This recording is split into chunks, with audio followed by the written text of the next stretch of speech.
Hi hello friends, ಎಲ್ಲರಿಗೂ ನಮಸ್ಕಾರ. ರೇಖಾ ಅಡುಗೆ ಚಾನಲ್ಗೆ ಸ್ವಾಗತ. ಹೊಸದಾಗಿ ನಮ್ಮ ಚಾನಲ್ ನೋಡ್ತಾ ಇದ್ರೆ ಈಗಲೇ ಸಬ್ಸ್ಕ್ರೈಬ್ ಮಾಡ್ಕೊಳ್ಳಿ. ಬನ್ನಿ, ಇವತ್ತು ಬೆಳಗಿನ ಬ್ರೇಕ್ಫಾಸ್ಟ್ಗೆ ಕ್ವಿಕ್ಕಾಗಿ ಮತ್ತು ಈಸಿಯಾಗಿ ಅಷ್ಟೇ ಸಿಂಪಲ್ಲಾಗಿ ಒಂದು ಬಟಾಣಿ ಹಾಕಿ ಪಲಾವ್ ರೆಸಿಪಿ ತೋರಿಸ್ಕೊಡ್ತೀನಿ.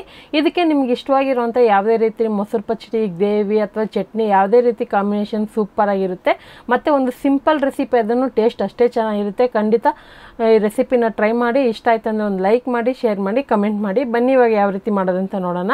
ಇದು ಮಾಡೋದಕ್ಕೆ ನಾನು ಇವತ್ತು ಕುಕ್ಕರಲ್ಲಿ ತೋರಿಸ್ತಾ ಇದ್ದೀನಿ. ಕುಕ್ಕರ್ಗೆ 2 ಟೇಬಲ್ ಸ್ಪೂನ್ ಎಣ್ಣೆ, 1 ಟೇಬಲ್ ಸ್ಪೂನ್ ತುಪ್ಪ ಹಾಕ್ಕೊಂಡಿದ್ದೀನಿ. ಇದಕ್ಕೆ 1 ಪಲಾವ್ ಎಲೆ, 2 ನಕ್ಷತ್ರದ ಹೂವು, ಹಾಗೆ ಒಂದು 5 ರಿಂದ 6 ಗೋಡಂಬಿ, 3 ಪೀಸ್ ಚಕ್ಕೆ, 3 ಏಲಕ್ಕಿ, 3 ಲವಂಗ, ಒಂದು ಅರ್ಧ ಟೀ ಸ್ಪೂನ್ ಸೋಂಪು ಕಾಳು ಹಾಕ್ಕೊಂಡಿದ್ದೀನಿ.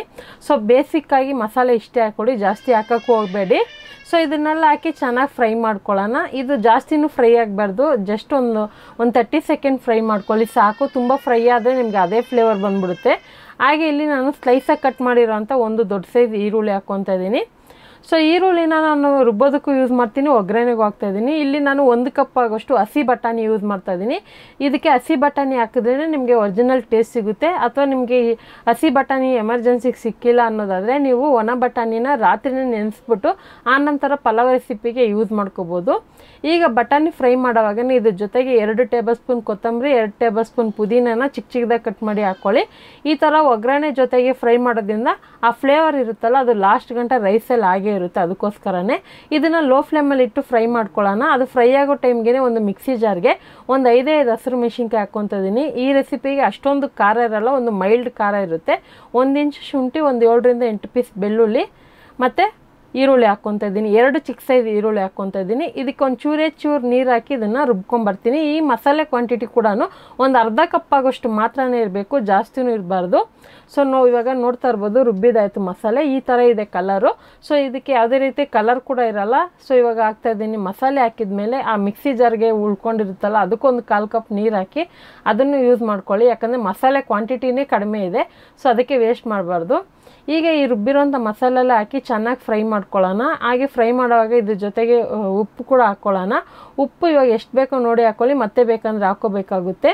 ಸೊ ಇದನ್ನು ಒಂದು 2 ನಿಮಿಷ ಫ್ರೈ ಮಾಡೋದಕ್ಕೆ ಬಿಡ್ತೀನಿ ನಾನು.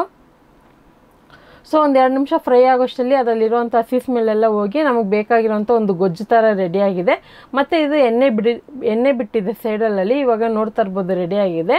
ಈಗ ನಾನು ನೋಡಿ ಈ ಥರ ಲೋಟದಲ್ಲಿ ಅಕ್ಕಿ ತೊಗೊಂಡಿದ್ದೀನಿ. ಅಕ್ಕಿನ ಮುಂಚೆನೇ ತೊಳೆದು ನೆನೆಯಕ್ಕೆ ಇಟ್ಟಿದ್ದೀನಿ. ನಿಮ್ಗೆ ಯಾವಾಗೂ ಹೇಳ್ತಾ ಇರ್ತೀನಿ. ಅಕ್ಕಿ ಬಂದ್ಬಿಟ್ಟು ನಾನು ಇವತ್ತು 1/4 kg ಆಗೋಷ್ಟು ತೊಗೊಂಡಿದ್ದೀನಿ, ಅಂದರೆ 1 ಲೋಟ ಅಕ್ಕಿ ತೊಗೊಂಡಿದ್ದೀನಿ. ಇದಕ್ಕೆ ಇವಾಗ 2 ಲೋಟ ನೀರು ಹಾಕ್ಕೊತಾ ಇದ್ದೀನಿ. ಇದೇ ರೆಸಿಪಿ ನೀವು ಬಾಸುಮತಿ ಅಕ್ಕಿಯಲ್ಲಿ ಮಾಡ್ತೀರಂದರೆ 1 ಲೋಟ ಅಕ್ಕಿಗೆ 1.5 ಲೋಟ ಆಗೋಷ್ಟು ನೀರು ಹಾಕ್ಕೊಳ್ಳಿ. ಇದು ಪ್ರಾಸೆಸ್. ನಿಮಗೆ ಬಾಸುಮತಿ ಅಕ್ಕಿ ನೀರು ಕಡಿಮೆ ತೊಗೊಳುತ್ತೆ. ನಾರ್ಮಲ್ ರೈಸ್ಗಳು ನೀರು 1ಕ್ಕೆ 2 ಲೋಟ ಆ ಥರ ತೊಗೊಳ್ಳಿ. ಇವಾಗ ಇದನ್ನು ಐ ಫ್ಲೇಮಲ್ಲಿ ಇಟ್ಟು ಒಂದು 2 ನಿಮಿಷ ಕುದಿಸ್ಕೊತೀನಿ. ನೋಡ್ತಾ ಇರ್ಬೋದು, ಇವಾಗ ಅಕ್ಕಿ ಕೂಡ ಚೆನ್ನಾಗಿ ನೆಂದಿದೆ. ಇವಾಗ ನೀರು ಎತ್ತಿಟ್ಕೊತೀನಿ. ಆ ಕಡೆ ಅದು ಕೂಡ ಚೆನ್ನಾಗಿ ಕುದೀತಾ ಇರುತ್ತೆ. ಸೊ ಸಿಂಪಲ್ಲಾಗಿ ಬೇಗನೆ ಮಾಡ್ಕೋಬೋದು. ನೀವು ಅಕ್ಕಿನ ಯಾವಾಗ ನೆನೆ ಹಾಕಬೇಕಂದ್ರೆ ಒಗ್ಗರಣೆ ಸ್ಟಾರ್ಟ್ ಮಾಡೋಕ್ಕೆ ಕುಕ್ಕರೆಲ್ಲ ಇಡ್ತಿರಲ್ಲ ಸ್ಟವ್ ಮೇಲೆ, ಅವಾಗೇ ನೀವು ಅಕ್ಕಿನ ತೊಳೆದು ನೆನೆಯಕ್ಕೆ ಇಟ್ಬಿಡಿ. ನಿಮಗೆ ಟೈಮಿಂಗ್ ಮ್ಯಾಚ್ ಆಗುತ್ತೆ. ಇವಾಗ ಚೆನ್ನಾಗಿ ನೀರು ಕುದೀತೈತಿ. ಇವಾಗ ಅಕ್ಕಿ ಹಾಕ್ಕೊತಾ ಇದ್ದೀನಿ.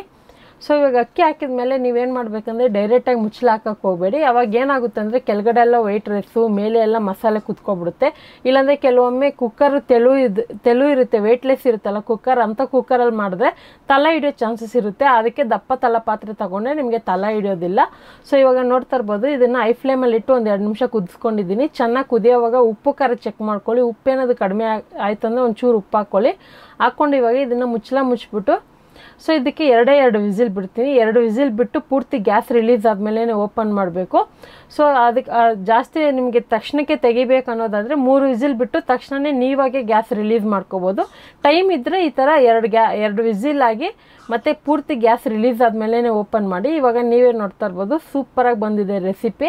ಯಾವುದೇ ರೀತಿ ಮೇಲೆ ಜಾಸ್ತಿ ಮಸಾಲೆ, ಕೆಳಗಡೆ ಎಲ್ಲ ವೈಟ್ ರೈಸ್ ಕೂತಿಲ್ಲ, ಎಲ್ಲ ಕಡೆ ಹೊಂದ್ಕೊಂಡಿರುತ್ತೆ. ಇವಾಗ ನಿಮಗೆ ಹಂಗೆ ತೋರಿಸ್ತಾ ಇದ್ದೀನಿ, ನೋಡ್ತಾ ಇರ್ಬೋದು. ಸೊ ಪೂರ್ತಿ ಇವಾಗ ಮೇಲೆ ಏನಿತ್ತು ಅದೇ ಥರ ಕೆಳಗೇನೂ ಇದೆ, ಮತ್ತು ತಳನೂ ಹಿಡ್ದಿಲ್ಲ, ನಿಮಗೆ ತೋರಿಸ್ತಾ ಇದ್ದೀನಿ. ಸೊ ಚೆನ್ನಾಗಿ ಈ ಥರ ಉದುರಾಗೂ ಬಂದಿರುತ್ತೆ, ಸಾಫ್ಟಾಗಿರುತ್ತೆ, ತಿನ್ನೋದಕ್ಕೆ ತುಂಬಾ ಚೆನ್ನಾಗಿರುತ್ತೆ. ಈ ರೆಸಿಪಿ ಮಾಡಿದಾಗ ನಾನು ಮಿಕ್ಸ್ ತರಕಾರಿ ಹಾಕಿ ಒಂದು ಮಸಾಲೆ ಸಾರು ಮಾಡಿದ್ದೆ, ತುಂಬಾ ಚೆನ್ನಾಗಿತ್ತು ಕಾಂಬಿನೇಷನು. ಖಂಡಿತ ನೀವು ಕೂಡ ಈ ರೆಸಿಪಿನ ಮನೇಲಿ ಟ್ರೈ ಮಾಡಿ. ಯಾವ ಥರ ಇತ್ತು ಅಂತ ಕಮೆಂಟ್ ಮಾಡಿ, ಲೈಕ್ ಮಾಡಿ, ಶೇರ್ ಮಾಡಿ. ರೇಖಾ ಅಡುಗೆ ಚಾನಲ್ನ ಸಬ್ಸ್ಕ್ರೈಬ್ ಮಾಡ್ಕೊಳ್ಳಿ. ಈ ವಿಡಿಯೋ ನೋಡಿದ್ದಕ್ಕಾಗಿ ಎಲ್ಲರಿಗೂ ಧನ್ಯವಾದಗಳು.